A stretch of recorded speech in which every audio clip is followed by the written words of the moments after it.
多谢明俊，嘛是桃园的消息。桃园警方昨日一个61岁姓罗的查甫人的厝内呢，超出几万粒的枪支，有过几支枪，卖出是一个军火库。其中有一个是 T65K2的突击步枪，经过军方的编号，和外界当作讲军方又搁发生枪支外流的情形。透明清点了，国防部表示讲，同款编号的枪支要伫军中，桃园警察局监视科初步判定啊，讲这支枪支嘛毋是制式的枪支，是改造的，啊，是安怎有军中的编号，原来是成年人应人去要求，讲要纪念军中的回应。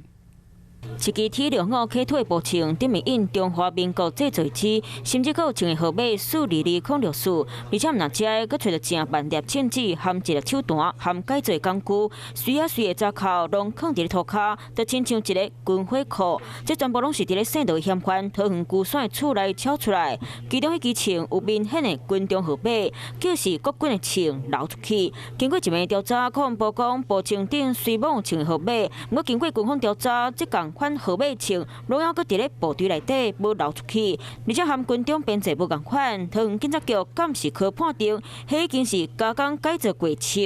因为当初有一个消费者就是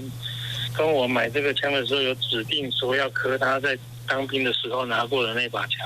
所以他就照他的号码刻，结果刻的时候，他那把出的是 BB 枪，但是因为那时候我不小心多刻了一支，所以后来这支才卖给他。